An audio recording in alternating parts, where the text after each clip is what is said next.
শবে বরাতের রাতে কি মৃত ব্যক্তির রূহ তাদের আত্মীয়দের সাথে দেখা করতে আসে? এই রাতে কবরের মধ্যে কি ঘটে? আজকের ভিডিওটি খুবই তথ্যবহুল হতে চলেছে, তাই ভিডিওটি অবশ্যই শেষ পর্যন্ত দেখতে থাকুন। এই রাত উপলক্ষে অনেক মুসলিম ভাই বোনদের মাঝে কিছু ভ্রান্ত ধারণা রয়েছে, যেমন মৃত ব্যক্তির আত্মা দুনিয়ায় থাকা তার জীবিত আত্মীয় স্বজনদের কাছে ফিরে আসে এবং তাদের সঙ্গে ইবাদতসহ নেক কাজে লিপ্ত হয়ে থাকে, কিংবা মৃতদের আত্মা জীবিতদের সাথে দেখা করতে আসে এবং তাদের খোঁজ খবর নেয়। প্রথম কথা হলো, মৃত ব্যক্তিরা কখনোই তাদের আত্মীয় স্বজনদের কাছে আসতে পারে না, কারণ আল্লাহ তাআলা তাদের এই ক্ষমতা দেননি। এমনকি কুরআন হাদিস দ্বারা তা প্রমাণিত নয় এবং নবী রাসূলদেরকেও এই ক্ষমতা পর্যন্ত দেওয়া হয়নি যাতে তাদের আত্মা পৃথিবীতে ফিরে আসে। আল্লাহ তাআলা তাদের কাছে উম্মতের আমলগুলো পৌঁছে দেন। যেমন পবিত্র হাদিসে রয়েছে, কেউ যখন আমার উদ্দেশ্যে দরুদ এবং সালাম পাঠ করে তখন আল্লাহর বিশেষ একদল ফেরেশতা, যা আল্লাহ তাআলা নিয়োগ করেছেন, যারা আমার নিকট এসে সংবাদ পৌঁছে দেবে। বলা হবে যে অমুক লোক অমুক স্থানে আপনার জন্য দরুদ এবং সালাম পাঠ করেছেন। আর যখন কেউ আমার নিকটে এসে সালাম দেবে তখন আল্লাহ আমার রূহ ফিরিয়ে দেন যাতে আমি তার উত্তর দিতে পারি। সুনানে আবু দাউদ কবর জিয়ারত অধ্যায় হাদিস নম্বর 2041। হজরত আবু দারদা রাদিয়াল্লাহু তাআলা আনহু থেকে বর্ণিত, রাসূল সাল্লাল্লাহু আলাইহি ওয়াসাল্লাম ইরশাদ করেছেন, তোমরা জুমার দিন বেশি বেশি করে দরুদ পড়ো, নিশ্চয় ফেরেশতারা এর উপর সাক্ষী থাকে। আর যখন কেউ আমার উপর দরুদ পড়ে তখনই তা আমার নিকট পেশ করা হয়। আবু দারদা রাদিয়াল্লাহু তাআলা আনহু বলেন, আমি জিজ্ঞাসা করলাম, ইন্তেকালের পরেও কি তা পেশ করা হবে? উত্তরে তিনি বললেন, হ্যাঁ, কেননা আল্লাহ তাআলা জমিনের জন্য নবীদের দেহ ভক্ষণ করা হারাম করে দিয়েছেন। বাইহাকি হাদিস 469। আল মুজামুল আওসাত হাদিস নম্বর 4780। উক্ত হাদিস দ্বারা স্পষ্ট যে দুনিয়াতে কারো রূহ বা আত্মা ফিরে আসে না, তবে দ্বীনের জন্য যারা শহীদ হয়েছেন তাদের বিষয়টি অনেকটা ভিন্ন। তারা জীবিত মানুষদের ন্যায় আল্লাহর পক্ষ থেকে রিজিক প্রাপ্ত হন, তবে তা আমাদের মতো নয়। হাদিসে রয়েছে, নবীজি সাল্লাল্লাহু আলাইহি ওয়াসাল্লাম বলেছেন, শহীদগণের রূহ সবুজ রঙের পাখির পেটের ভেতরে বিশেষ সম্মানিত অবয়বে অনন্য জীবন লাভ করে, আর তাদের জন্য আর সে প্রদীপসমূহ লটকানো হয়। তারা জান্নাতে যেখানে খুশি সেখানে বিচরণ করে। সহিহ মুসলিম হাদিস নম্বর 1887। তাদের আত্মাও দুনিয়ায় আসে কি না এই ব্যাপারে কোনো প্রমাণ নেই।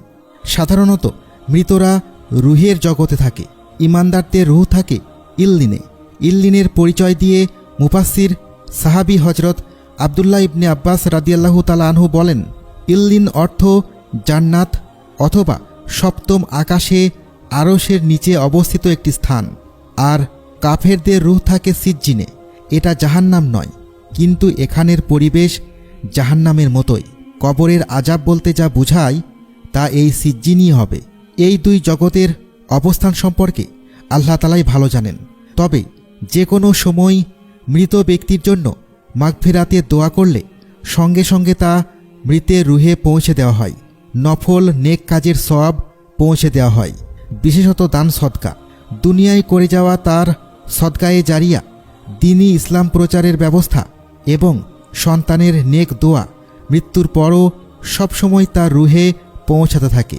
যে কোনো সময় মৃতের কবর জিয়ারত করলে, তাকে সালাম ও দোয়া জানালে তৎক্ষণাৎ আল্লাহ তাআলা ওই মৃত ব্যক্তির রূহ কবরে ফিরে দেন আর সে সালামের জবাব দেয়। পরিচিত হয়ে থাকলে জিয়ারতকারীকে চিনে। যারা ধারণা করেন যে মৃত ব্যক্তির রূহ বা আত্মা শবে বরাত, জুমার রাত বা বিশেষ রাতে জীবিত আত্মীয়দের সাথে দেখা করতে আসে, সেই ধারণাটি একেবারেই ভুল এবং ঈমান বিধ্বংসী। এই ব্যাপারে কুরআন হাদিসে কোনো বর্ণনা পাওয়া যায় না। জুমার রাতে যে কথাটি এসেছে এর তাৎপর্য হল, প্রতি বৃহস্পতিবার তথা জুমা পূর্ব রাতে কবরবাসীরা যে কোনো জিয়ারতকারীর অপেক্ষায় থাকে। কেউ যদি জিয়ারতে যায় কিংবা ঘরে বসেই সওয়াব পাঠায় তাহলে পুরা কবরবাসী আনন্দিত হয়। এমনও আছে, কোনো মানুষ ঘন ঘন যদি নিজ পিতামাতা বা আত্মীয়দের কবর জিয়ারতে যায় তাহলে সঙ্গের কবরবাসীরা তার বাবা মা আত্মীয়দের রূহকে জিজ্ঞেস করে, আজ কি তোমার ছেলে, নাতি, ভাই, ভাতিজা বা আত্মীয়টি আসবে না, বা এখনও আসছে না কেন, কিংবা এই বৃহস্পতিবার এলো না কেন?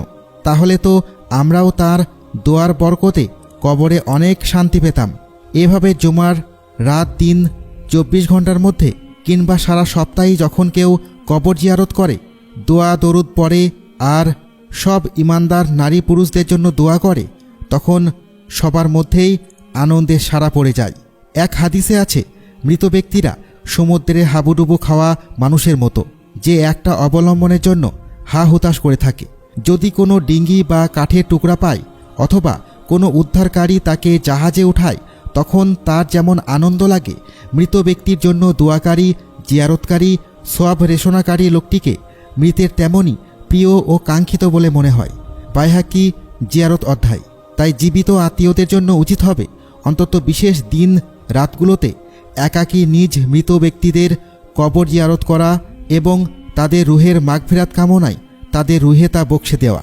লাইলাতুল বরাতের হাদিসগুলো অধ্যয়ন করলে রাসূল সাল্লাল্লাহু আলাইহি ওয়াসাল্লাম থেকে এ রাতে একাকী কবর জিয়ারতের হাদিসও পাওয়া যায়। আল্লাহ তাআলা মুসলিম উম্মাহকে কুরআন সুন্নাহ অনুযায়ী জীবন পরিচালনা করার তৌফিক দান করুন এবং ভ্রান্ত বিশ্বাস ও বানোয়াট আমল থেকে হেফাজত করুন। আমিন।